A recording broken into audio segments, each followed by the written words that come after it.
Ecclesiastes Kapitulo 9. Gipamalandungan ko pag-ayo kining tanan, kung sa unsang paagi gibut-an sa Dios ang mga maalamon ug matarong. Bisan gani ang ilang gugma ug kasilag, walay nasayod sa ilang kaugmaon, ug dili kini makahimog kalainan.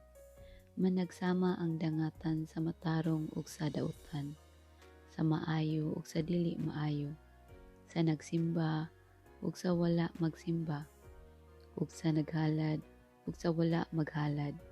Managsama ra ang maayong tawo ug ang makasasala, ingon man ang manumpa ug ang dili manumpa. Managsama ang dangatan sa tanan, ug sama kini kadautan sa bisan unsa nga nahitabo dinhi sa kalibutan. Samtang buhi pa ang tawo, lunlon lamang dautan ug binuang ang iyang gihuna-huna, ug unya mamatay siya. Apan ang buhi may paglaom pa, maayo pa ang iro nga buhi kaysa leyon nga patay na. Ang mga buhi nasayod nga mga matay sila, apan ang mga patay wala nay mahibaluan bisan unsa. Wala na sila'y mapaabot nga ganti, kalimtan na sila sa hingpit. Natapos uban kanila ang tanan nilang gugma, kasilag ug kaibog. Dili na sila makaapil sa kalihukan niining kalibutana. Busa, padayon pagkaon ug paglipay, inom og bino ug paghudyaka, kay wala kini ihikaw sa Dios. Pagmalipayon ug pagmasanagon kanunay. Pahimusli ang kinabuhi uban sa babaye nga imong gihigugma, samtang ania ka pa niining walay hinungdan nga kinabuhi nga gihatag sa Dios kanimo.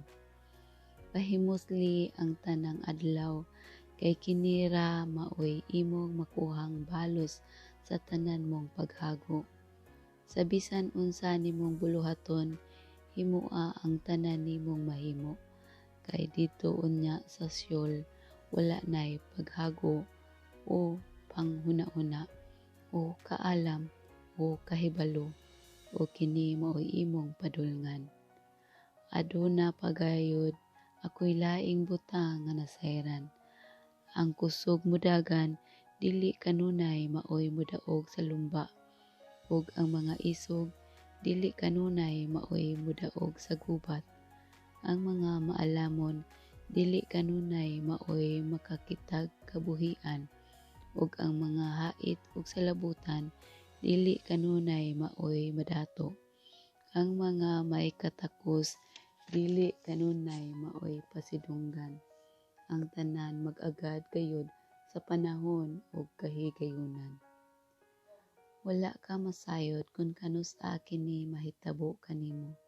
Sama kita sa langgam nga nalitag, sama sa isda nga nabaling.